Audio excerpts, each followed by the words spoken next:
Perbincangan itu penting kerana kalau delegasi tersebut menolak cadangan itu, maka kerajaan tidak akan meneruskan rancangan tabung haji ini.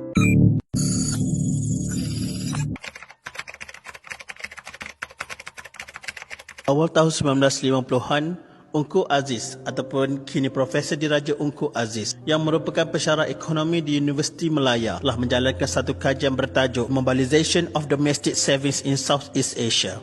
Melalui kajian ini, Ungku Aziz dapat mengkaji bagaimana orang Melayu menyimpan duit dan tujuan mereka menyimpan duit. Beliau mendapati bahawa tujuan utama orang Melayu menyimpan adalah untuk menunaikan haji.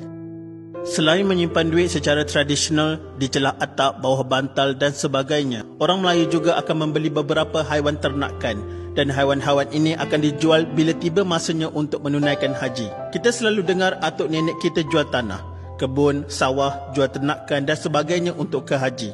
Sebahagian pula menyewa atau memajak harta-harta ini untuk beberapa tahun. Tapi cuba bayangkan, dah bertahun pergi haji naik kapal dan apabila pulang ke tanah air sudah tidak ada aset lagi. Lebih malang ada yang sudah menjual rumah sekali. Ini sudah tentu tidak baik bagi ekonomi umat Islam di tanah Melayu. Selain itu, jemaah haji Malaysia perlu mendapatkan sendiri khidmat syekh-syekh haji. Mereka ini terdiri daripada ulama dan broker atau ejen syarikat tempatan. Perkhidmatan yang disediakan tidak seragam dan banyak bergantung pada budi bicara mereka. Kerana ketika ini belum wujud peraturan atau undang-undang yang menjaga kebajikan jemaah haji. Bermula dengan kunjungan seorang kawan lama, Dr. Zaki Badawi, seorang ulama dari Mesir, Ungku Aziz cuba mendalami soal riba yang dilarang dalam Islam bagi membolehkan rancangannya untuk menubuhkan sebuah tabung kerana orang Melayu menjarakkan diri daripada simpanan bank kerana riba. Beliau mahu memastikan wang yang digunakan untuk ke Mekah tidak bercampur riba. Ungku Aziz pernah mengatakan, "Saya tahu Islam mengharamkan riba, iaitu bayaran tetap bagi kegunaan pinjaman wang, tetapi tidak melarang sebarang bentuk pembahagian keuntungan yang tidak ditetapkan semasa pinjaman. Jadi soal ini serta soal wang untuk ke Mekah yang saya mahu satukan."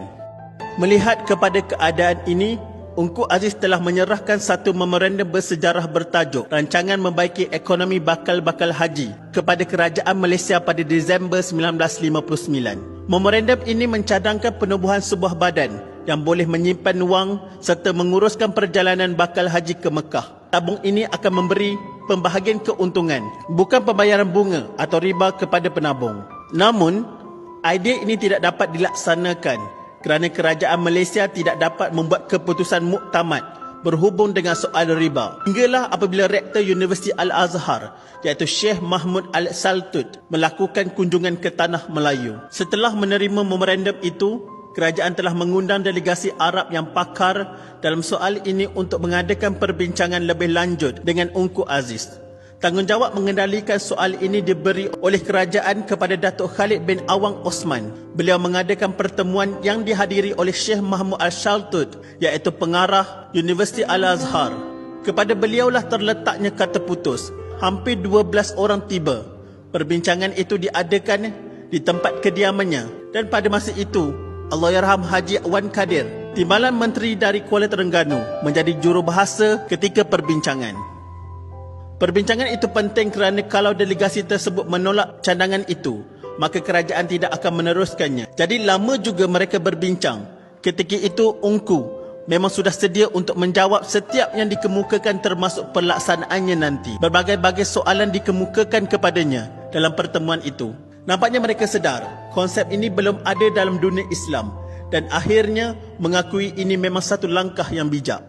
Setelah mengkaji secara mendalam, Rektor Al-Azhar merasa yakin sepenuhnya tentang kebaikan cadangan ini. Malah beliau menyifatkan rancangan ini sebagai usaha yang akan memberi manfaat besar kepada umat Islam. Pada Jun 1960, kerajaan telah menubuhkan satu jawatan kuasa yang dikenali sebagai Jawatan Kuasa Kebajikan Ekonomi Bakal-Bakal Haji yang dipengurusi oleh Yang Berhormat Menteri Muda Kementerian Luar Bandar, Tuan Haji Abdul Khalid bin Awang Osman. Jawatan kuasa ini kemudiannya mengemukakan kertas putih pada kerajaan pada 24 Januari 1962. Pada September 1962, rang Undang-Undang Perbadanan Wang Simpanan Bakal-Bakal Haji telah diluluskan oleh Parlimen. Maka lahirlah tabung haji.